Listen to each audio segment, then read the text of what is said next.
Hey everyone, this time we are going to be looking at Video Game Bible from 1985 to 2002. This has a bunch of different authors. Basically, a couple people took on the games for each different system in this.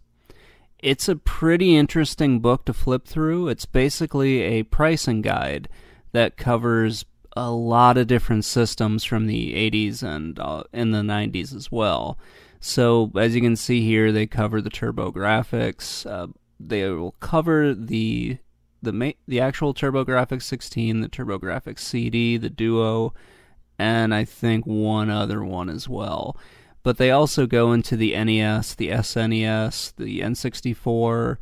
They go into the Genesis, the Master System, the Dreamcast, the Sega Saturn, and they also cover some of the other ones, like the CDI, and a few of the systems that I had no idea existed.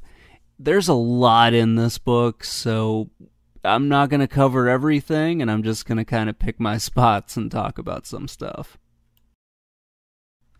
I will say this, the authors put in a lot of work, and I think for the most part they did a really good job. All the prices seem about right from what I remember. There are only a few that are kind of weird, and I'll talk about those when we get to them. Basically, this is kind of one of those cool times when, like, retro games were not very expensive. You're not going to see a lot of games in here, like, over the $5 mark. They also don't include anything with, like, complete in box or sealed games.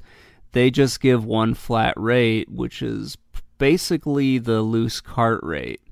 And that's the one that really makes a lot of sense to me. To give you a little context, at the time this was done, you just didn't see those. Like, when, at least in my experience, when I went out hunting for games, I didn't see different prices on them. Maybe they would have like an extra $1 or $2 if it came with the box or something. But for the most part, the stores that I went to, they just had one flat rate for every game. So if you were picking up, let's say an Earthbound, well, Earthbound's not really a good example. But if you were picking up, like, we'll go with Iron Tank on the NES, it wasn't going to cost you that much regardless of the condition that it was in or if it came with the box or anything like that. Now, these were the days when prices were, at least in my opinion, more realistic. At least I think they were, but again, this is when I was collecting games, so I'm a little biased here. This was when, like, a stadium events went for $350. The gray NWC cart was like $1,800, and the gold was, I think that one was about $5,000. So here's Earthbound, and they have it for $5, which doesn't make any sense to me because even back then it was more. Like, the price tag I have on mine says $26, and I think I got that in like 2001 or so. Some of the other games, like, they seem off, but they're not as far off as, like, others were. I had to look up another one in here, which was Metal Storm on the NES. Mine was, I keep the price tags on mine just because.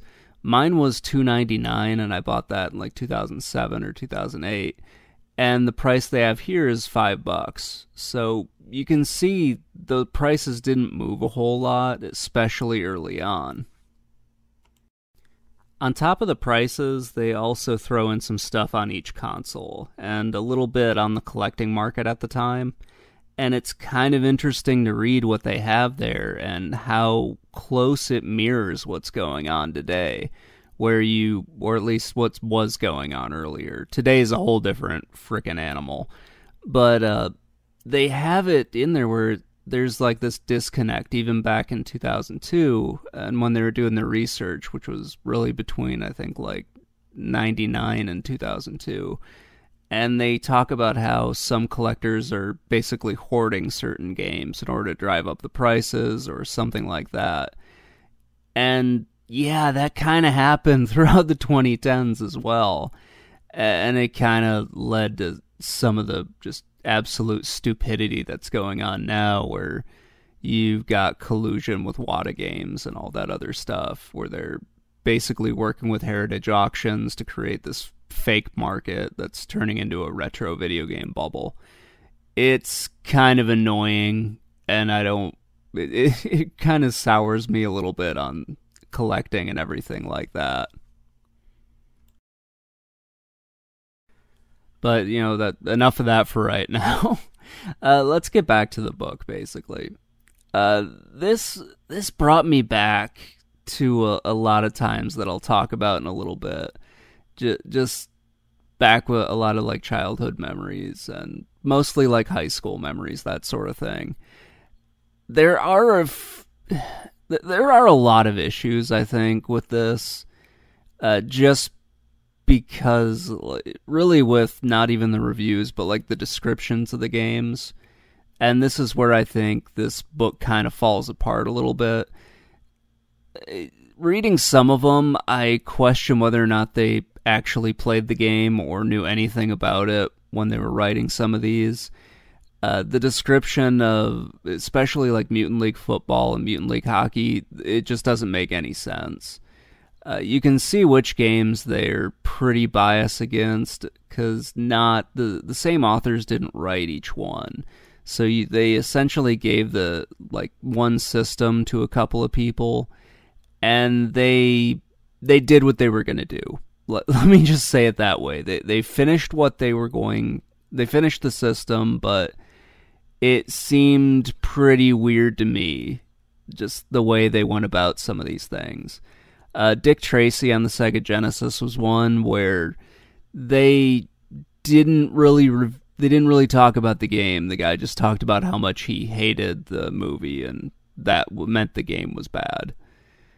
Overall, I think the book's pretty cool just because of what it is. It's a price guide, and if you cut out a lot of the other weird stuff, it's a pretty good price guide. I also want to say, they don't sugarcoat their opinions on a lot of these things. And I agree with them in some cases. Like on some systems, I definitely agree with them with what they're talking about. On others, I'm just kind of like, well, no. But overall, yeah, it's a pretty good price guide. I like it. It brings back a lot of memories. It basically brings back a lot of those memories I had from when, you'd go to Funcoland, and Funcoland had those, they had their own price guide.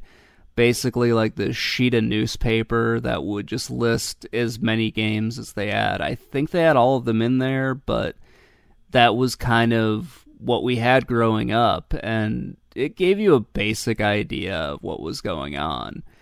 And that was another thing that, my own local store used, because I didn't always go to Funcoland. Once I got into high school, I went to this store called Vidiot's, and that was a really awesome place. I spent a lot of weekends there collecting all of this stuff.